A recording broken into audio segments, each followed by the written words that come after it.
I was lying on a hospital bed, staring at the white ceiling, when a nurse, young, with a kind face, came to check my IV. She smiled at me, adjusted my pillow, and quietly said I was looking better today. Then, as she was leaving, she mentioned casually that my relative had called again. Third day in a row asking about my condition, about guardianship, about documents. She said it so lightly, as if it were something ordinary. But I froze. My heart seemed to stop for a second. My daughter was out of town. My son lived overseas. Who was calling then? Who was asking about guardianship? I felt a chill creep down my spine. The nurse had already left, and I was alone, with this silence, with this question lodged in my chest like a shard of glass. Back then I didn't know it was the beginning of something terrible and inevitable. I am 76 years old. I have lived a long life, not always easy, but full. I remember getting married at 22 in a simple white dress sewn by my mother. My husband, Robert, was a math teacher, tall, calm, with hands that always smelled of chalk and paper. We lived in a small town in Michigan, in a wooden house with a porch where we drank tea in the evenings and listened to the maples rustle. We had 2 children, a daughter, Elizabeth, and a son, Daniel. I was a housewife, as was customary then. I baked pies, sewed curtains, attended parent-teacher meetings, ironed shirts, and waited for Robert to come home from work every day. It was a simple life, but I loved it. I loved the smell of fresh linens, the creak of wooden floors, the laughter of children in the yard. Robert died 12 years ago. Heart attack. Suddenly. I didn't even get to say goodbye. He left for work in the morning, kissed my forehead, and never came back. After his death, the house became different, quieter, colder. I kept living because I didn't know how else to go on. The children had already grown up and moved away. Elizabeth got married, moved to California, had a daughter, Ashley. Daniel went to Europe, worked for some company, called rarely. I was left alone in this house where everything reminded me of the past. The first years after Robert's death, I still tried to maintain connection with my family. I called my daughter, invited my granddaughter Ashley for vacations. Ashley was a strange girl. Even when she was 10 or 12 years old, she always seemed too adult, too calculating. She didn't play with dolls, didn't run around the yard. She sat in a corner with a tablet, filmed something on camera, asked me how much the house cost, whether I had a will. I laughed then, thought it was childish curiosity, but sometimes I felt uneasy from her gaze, cold, appraising, like an adult counting money. Elizabeth divorced when Ashley was 16. After the divorce, my daughter called less often. She said she was busy with work, that she had her own life. And Ashley grew up and turned into a girl I barely recognized. She studied finance, talked about bitcoins and investments, wore strict business suits, and looked at the world as if it were a market. When she came to visit me, once a year, no more, she always asked about my accounts, about my health, about whether I needed help. I thanked her, but felt that behind these questions stood something else, something I didn't want to understand. The last few years I lived quietly. I went to church, met with friends, tended my garden. I had my own small world, calm, predictable. I knew I was aging. I knew that one day I would need help, but I didn't think it would happen so soon, and I certainly didn't think it would turn into betrayal. The fall happened 3 weeks ago. I slipped on the porch steps. It was raining. The boards were wet. I fell, hit my hip on the edge of the step. The pain was so sharp that I lost consciousness for a second. When I came to, I couldn't get up. I lay on the wet boards and looked at the gray sky, thinking that this was it, the beginning of the end. A neighbor called an ambulance. They took me to the hospital. Fractured hip, surgery, rehabilitation. The doctor said that at my age this was serious, that recovery would take months, that I would need care. Elizabeth flew in 3 days after the surgery. She sat by my bed, held my hand, cried. She said she was afraid of losing me, that she loved me, that she would do everything to help me get better. I believed her. I was grateful she came. But after a week, she needed to return to California. Work, obligations. She said she would ask Ashley to look after me. She lives close by. She's smart, responsible. I nodded. What could I say? I didn't want to be a burden. Ashley arrived the day after her mother left. She was 28 years old. She looked strict, businesslike, dark blue suit, hair pulled back in a bun, notepad in hand. She sat in a chair next to my bed and immediately started asking questions.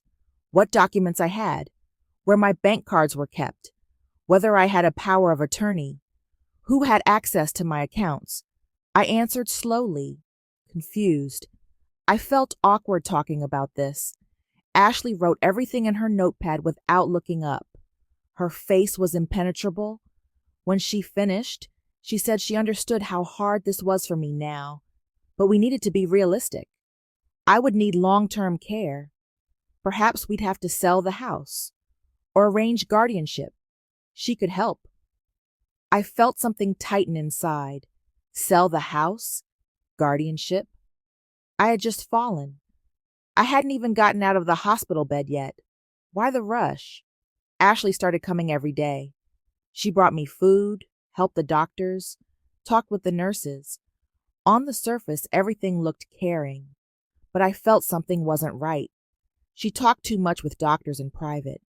She asked them about my condition, about prognosis, about whether I could live alone. Once I heard her talking on the phone in the corridor.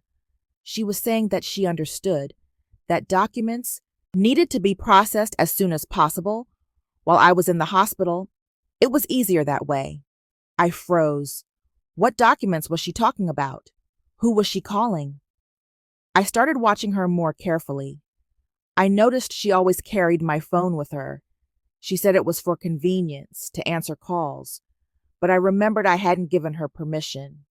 I saw her scrolling through something on my phone when she thought I was sleeping. Once she asked me for the PIN code to my banking app. I said I didn't remember. She smiled, but irritation flashed in her eyes. And then something happened that truly frightened me. One evening when I was dozing, the young nurse came to me, the same one with the kind face. She checked my vitals, then quietly said she didn't want to interfere, but she thought I should know. My granddaughter had called the hospital administration several times. She was asking about the procedure for guardianship and about whether she could get access to my medical records without my consent. I felt the ground disappear from under my feet. Guardianship without my consent. I hadn't even left the hospital yet, and Ashley was already trying to take control of my life. That night, I didn't sleep. I lay in the darkness trying to understand what was happening. Why was Ashley doing this? Did she need money? The house? Or was it something else? A thirst for control? A desire to manage someone else's life? I remembered her childhood, her cold questions, her calculating nature. I thought about how she had looked at me all these years, not as a grandmother, but as an object, a source of resources. I became frightened. I realized I was in danger, and that there was no one to help me. The next morning, Ashley came earlier than usual. She brought coffee, sat next to me, and smiled. But her smile was forced, fake. She started talking about how she and Mom had discussed my situation. They think I need help, constant help. I won't be able to live alone after discharge. The house is too big, too many stairs. They found a good nursing home, with medical staff, with care. I'll be comfortable there. I looked at her and couldn't believe what I was hearing. A nursing home? I hadn't even thought about that. I wanted to go home. I wanted to recover in my own house, in my own garden, among my own things. I told her this, but she shook her head and asked me to be realistic. I'm 76. I broke my hip. I won't be able to take care of myself, and they can't drop everything and move in with me. This is the only way. I felt tears welling up in my eyes. I wanted to scream, to object, but there was a lump in my throat. Ashley kept talking, softly, persuasively, like a salesman who knows the deal is almost closed. She talked about comfort, about safety, about how this was for my own good. But I heard something else between the lines. I heard that I was no longer needed, that I was a burden, that they wanted to get rid of me, and everyone would be better off. I asked her to leave. She was surprised but obeyed. When she left, I broke down crying. I cried from helplessness, from fear, from hurt. I couldn't believe my own granddaughter was trying to take my life away. The house I built with Robert, the independence I cherished so much, the freedom to make decisions, everything I had left. I called Elizabeth. I told her what Ashley had said about the calls to the hospital, about the guardianship conversations. Elizabeth listened silently. Then she sighed and said that Ashley just wanted to help. She was worried about me. They were all worried. I couldn't live alone. That was a fact. I needed care. And if I didn't want the nursing home, what was I suggesting? Who would take care of me? She couldn't leave her job. Daniel lived in Europe. Ashley lived nearby. She was the only one who could help me. I felt something crumble inside. Elizabeth didn't believe me. She sided with Ashley. I realized I was completely alone. The next few days were a nightmare. Ashley continued to come, but now she was colder, harder. She stopped pretending. She talked to me like a child, slowly, loudly, condescendingly. She brought me documents, some papers, about power of attorney, about the right to manage my accounts. She said I needed to sign them, that it was just a formality, so she could pay my bills while I was in the hospital. I refused. She frowned and said I shouldn't complicate things, that this was for my own good. I said no again. She took the documents and left, slamming the door. I felt like I was suffocating. The walls of the hospital room pressed in on me. I couldn't walk, couldn't run away, couldn't protect myself. I was trapped in this bed, in this body that no longer obeyed me. At night, I had nightmares. I saw Ashley entering my house, going through my things, signing papers, selling everything I loved. I woke up in cold sweat, with my heart pounding wildly. One morning, a social worker came to see me. An elderly woman with a gentle voice. She said she was called by the hospital administration, that we needed to discuss my situation. She asked me questions, how I felt, whether I had support, whether I understood my rights. I told her everything, about Ashley's calls, about the documents, about the pressure, about how I was afraid. The social worker listened carefully. Then she said I had the right to refuse any help I didn't need. No one could force me to sign documents if I didn't want to. No one could arrange guardianship without my consent if I was competent. She asked if I understood this. I nodded. She continued talking about how, if I felt someone was trying to manipulate or coerce me, I could seek help. There were lawyers, organizations that protected the rights of elderly people. I wasn't alone. Her words became the first ray of light in the darkness.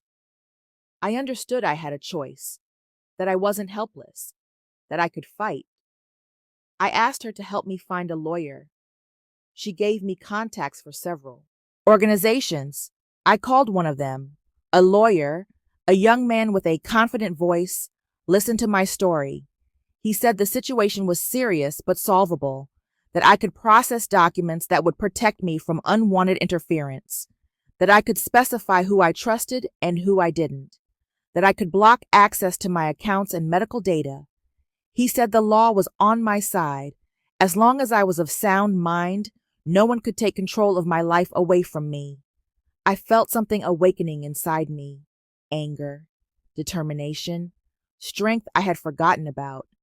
When Ashley came the next day, I was ready. She started talking again about the nursing home, about documents, about how I should be grateful for her help. I stopped her.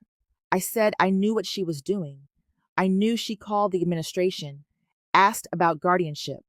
I knew she tried to get access to my accounts. I wouldn't sign anything. I wouldn't give her control over my life. She could leave. She froze. Surprise flashed in her eyes, then anger. She said I didn't understand what I was doing, that I was old, sick, helpless, that I couldn't manage on my own. I answered that maybe so, but this was my life, and I would decide what to do with it. I asked her to leave. She left. She didn't come back. After that conversation, I felt drained but free. I knew I had lost my granddaughter, perhaps forever, but I also knew I made the right choice. I didn't let fear and manipulation break me. The lawyer helped me process all the necessary documents. I made a new will. I specified that Ashley had no right to make decisions on my behalf. I blocked her access to my medical data and financial accounts. I appointed my old friend as executor, someone I trusted. I did everything to protect myself. Discharge from the hospital was long. Rehabilitation took almost 3 months. I learned to walk again, slowly, with a walker, step by step. It was painful, humiliating, hard, but I didn't give up. I wanted to go home. I wanted to prove to everyone and to myself that I was still capable of living. When I finally returned to my house, it greeted me with silence. Dust on the furniture, yellowed leaves in the garden, creaking old floorboards. Everything was the same as before, and everything was different. Because I had changed. I was no longer that naive, trusting woman who believed family was sacred. I understood that family could hurt more than strangers, that blood ties didn't guarantee love or honesty, that sometimes the closest people see you not as a person, but as an opportunity. Elizabeth called me several times after discharge. She said she regretted what happened, that Ashley acted wrongly, but that I was too harsh as well. She asked me to forgive my granddaughter, to give her a second chance. I listened to her calmly. Then I said I loved her, that she was my daughter, but I couldn't forgive what happened. Ashley tried to take my life away, and she, Elizabeth, didn't support me when I needed support. I needed time, perhaps a lot of time, Elizabeth cried, but I couldn't comfort her. I needed comfort myself. I live alone. A neighbor helps me, a kind woman who brings me groceries, checks if everything is okay. I go to physical therapy twice a week. I tend my garden again, slowly, carefully, but with joy. I read books, watch old movies, drink tea on the porch. I live quietly, but I live. Sometimes at night I think about Ashley. I wonder if she understands what she lost. Not money, not the house, me, her grandmother. A person who loved her, despite everything. I think about what kind of person she'll become. Will she be happy living in a world where everything is measured by numbers and contracts? Will she ever find something real? Love, trust, connection? Or will she remain lonely, surrounded by money and emptiness? I don't know the answers to these questions, and perhaps I never will. But I know one thing. I survived. I protected myself. I found strength I didn't know I had. I understood that even at 76 you can be strong. You can say no. You can defend your boundaries. You can choose who to trust and who not to. My house is my refuge. My garden is my joy. My life is mine, and no one will take it from me while I breathe. I sit on the porch and watch the sunset. The sky is painted pink and gold. The wind rustles the maple leaves. Somewhere in the distance, children's laughter can be heard. Life goes on, despite the pain, despite the betrayal, Despite the loneliness, life goes on, and I go on with it. I think about Robert, about what he would say if he were here. He would hug me and say I did well, that he's proud of me, and that's enough for me. I don't know how much time I have left. A year? 5 years? 10? It doesn't matter. What matters is that I'll live this time with dignity, that I won't let fear control me, that I won't become a victim. I'm an old woman. My body is weak, my hands tremble, walking is difficult, but inside I'm stronger than ever, because I went through a trial, because I chose myself, because I understood a simple truth. The most important thing in life is not what you have, but who you are. And I'm a woman who didn't give up, a woman who protected her life, a woman who learned to say no. This is my story, a story of betrayal and strength, a story of pain and wisdom, a story about how even at the end of the road you can find a beginning, the beginning of a new chapter, a chapter written by me, for myself. The sun sets, I finish my tea, I stand up, slowly, carefully, I take my walker, I enter the house, I close the door. Tomorrow will be a new day, and I will meet it.